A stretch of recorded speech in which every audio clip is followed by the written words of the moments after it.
Thank you, Jen.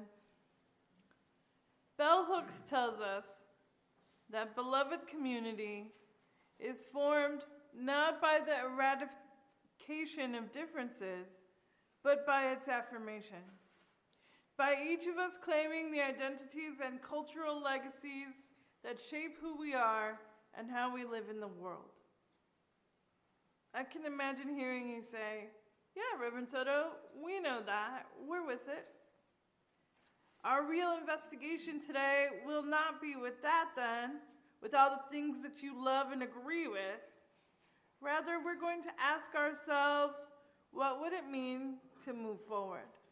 And why would we want to? This sermon is built around a series of T words. So I'm going to tell you the T word. Some are close together, some are far apart. And when I point at you, you repeat it. You know what the first one is? Trouble. Ready? Trouble. Sounding good. You know that as a country, the United States is in a period of stark polarization. In fact, the polarization is so strong that it seems hard for the government to function. Polarization is also happening locally. 2 weeks ago, we took an offering for Nikki Jolie and Chris Moore after they lost their home and pets in a fire that was intentionally set. When I woke up on the morning of August 24th, I received the news that the home of the minister of the Grand Traverse congregation, Rabbi Chava Bali, had been egged during the night. She took the event with clarity and resilience. But folks, I want you to take a second. Breathe smoothly and let the impact of such anti-Semitism reach you.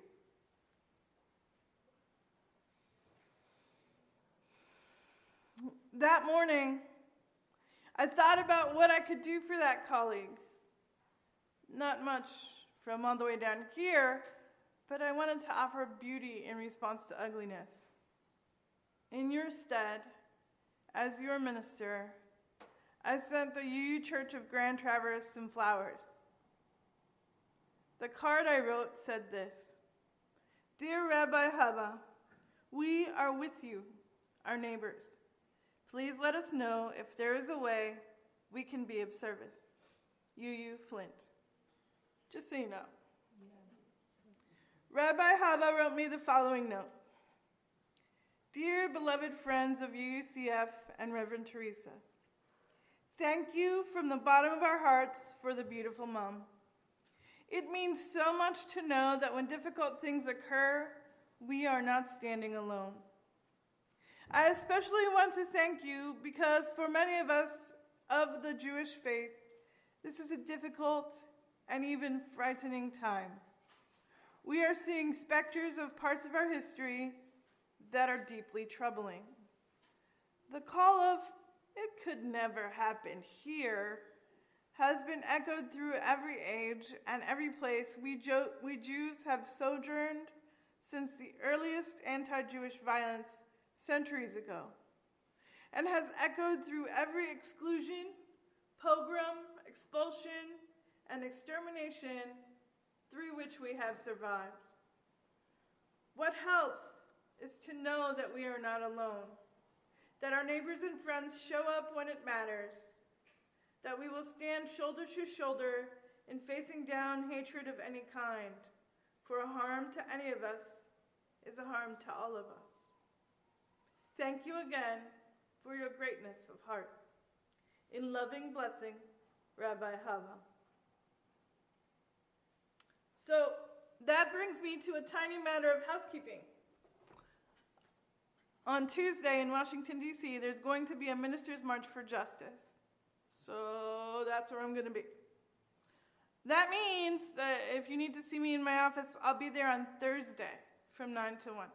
I'll send you an email today to remind you, but as you can see, I need to show up. These stories are larger national contexts allow us to engage with systems of oppression. So we're going to talk about that a little bit. Some people have links. Hold it up if you have a link. Yep. So when I call your piece, you're going to come up here. We're going to start on this side and build in this direction. So this is what we're talking about. Black people and people of color are subject to the policing of systems of oppression.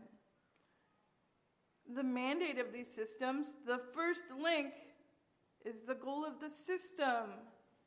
I have two systems, so I just need one right now. And the goal of the system is to control the bodies of people at the margins. Control satisfies the need to have an other, right? Because you're controlling something or someone outside of yourself, the other. Having the other intensifies the need to belong. So if the policing is happening to other, then hopefully you're not an other, right? That's how that works.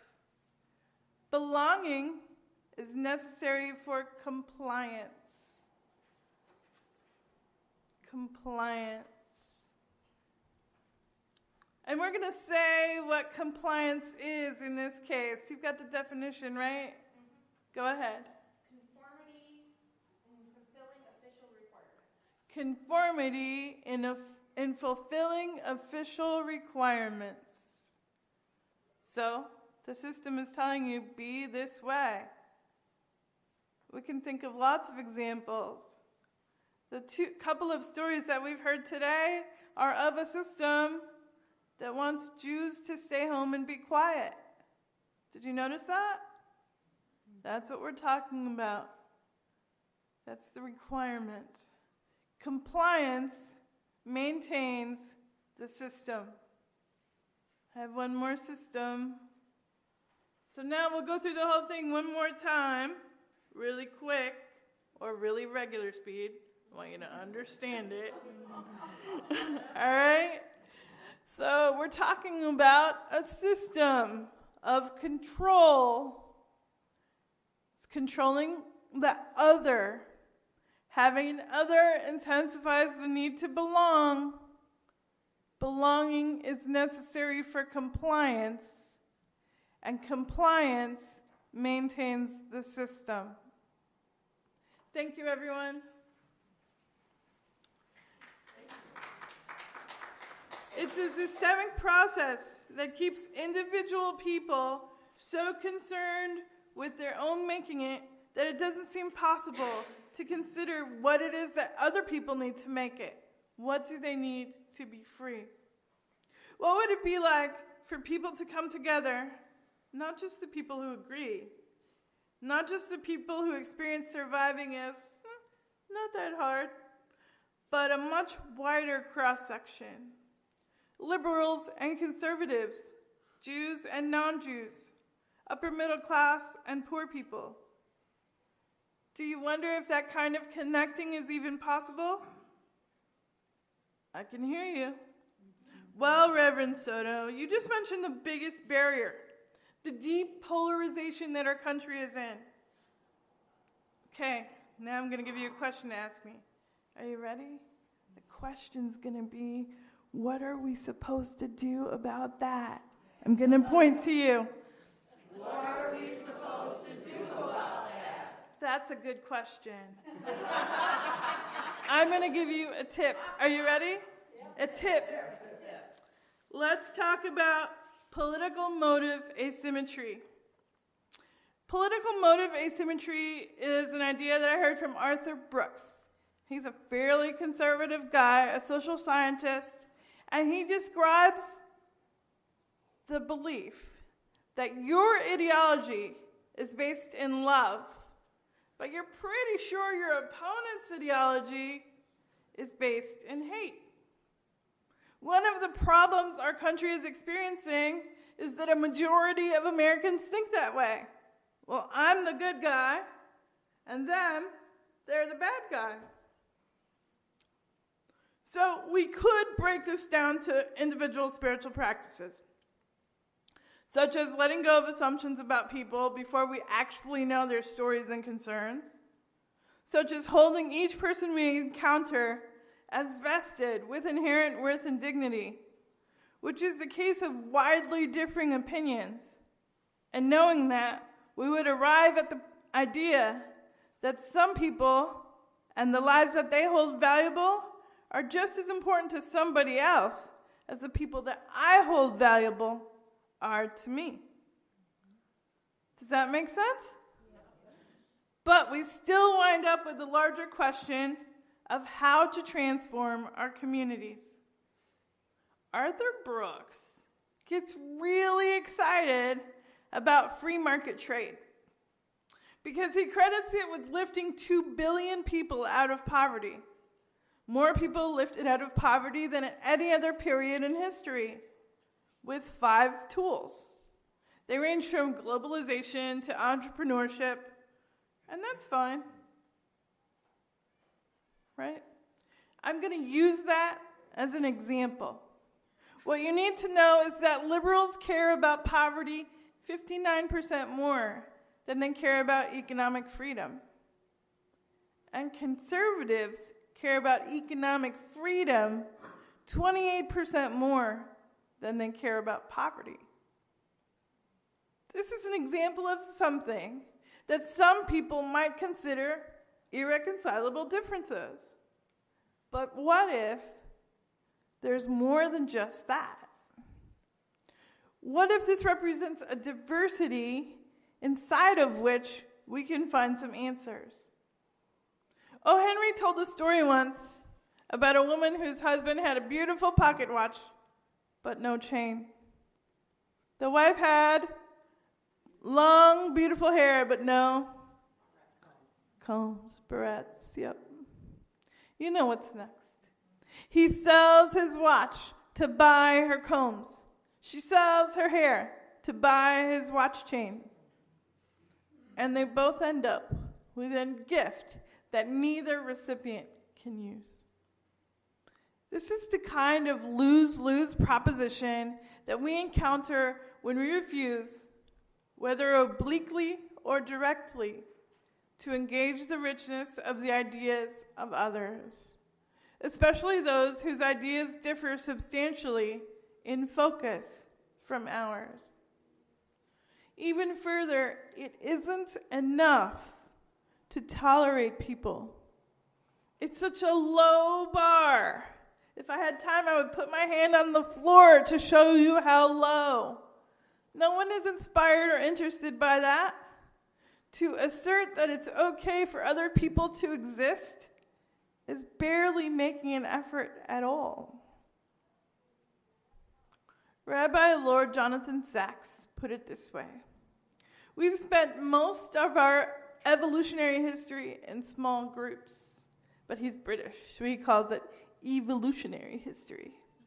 We need those face-to-face interactions where we learn the choreography of altruism and where we create those spiritual goods like friendship and trust and loyalty. These redeem our solitude. When we have too much of the I and too little of the we find ourselves vulnerable, fearful, and alone. Are you ready for the tool? The tool that Brooks identifies as able to bridge the starkness of differences is one for which you are made. You know what it is? Flexible ideology. The thing is, it's way easier to be comfortable than it is to be flexible.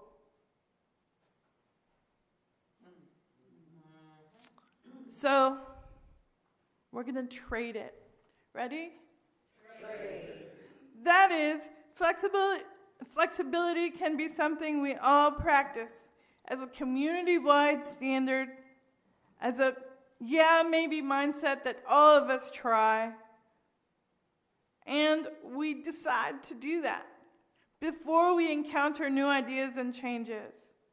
Because We can talk about triangulation, but when the moment of truth comes, and you could choose the healthy habit, if you haven't decided before that to be flexible, you will choose what is comfortable. The Snickers over carrots, the sugary cereal over the oatmeal, gossip over taking responsibility, dismissing the ideas of others over curiosity. Can you be flexible in your ideology when it comes to race matters? Many people grew up hearing that they shouldn't see color. They don't see it. It's a metaphor for the idea that you shouldn't factor a person's color into interactions. But it was kind of a misunderstanding. The potential of this idea was that people not treat others badly just because of the color of their skin. Right? It's not about seeing or not seeing. It's about not considering it less than. So, let's talk about tolerance. Are you ready? Tolerance. When you choose flexibility, when you care more about people and the people they care about, more than staying in your comfort zone, then you will notice that tolerating people is not enough. You, person, congregation, Unitarian Universalism, must do more with and for the people who are different from you. Verne Myers says that biases are the stories we make up about people before we know who they actually are. The question is, are the differences, the story you made up, more important than who the person actually is? Why are you willing to allow the story you write about them to obscure the gifts they bring? You don't have an especially good reason other than the difference between comfort and flexibility, right? I'm going to tell you something that happens to me. Don't tell anyone I told you, okay? Sometimes I'll meet a new person, and we'll be talking, and you know what they'll say? They'll say, "Oh, you're actually smart." Right? They don't mean it in a bad way, but what they're exposing is that they had made up a story about me. It wasn't a very flattering one. Not my problem, clearly. But that can happen inside our own brains. We can make up a story before we know the person.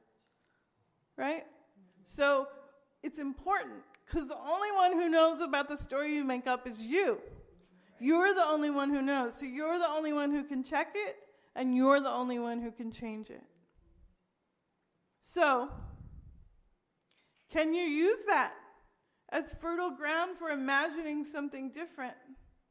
It turns out that being afraid of people who are different hasn't worked out too well. Here in Michigan, you encounter people who have different emphases than you all the time. Can you use that as fertile ground for imagining the future in ways that make room for all the concerns? This is the kind of interaction that Michigan politics requires of you. Identifying the priorities of your elected official, regardless of party affiliation, and finding out what gift you can bring to their work and what gift they can bring to yours. That's real. So let's close with this word. In a real sense, all life is interrelated. All people are caught in an inescapable network of mutuality, tied in a single garment of destiny. Whatever affects one, affects all. I can never be what I ought to be until you are what you ought to be. And you can never be what you ought to be until I am what I ought to be. This is the interrelated structure of reality. It was Reverend Dr. Martin Luther King Jr. in Letter from a Birmingham Jail. Thank you, friends.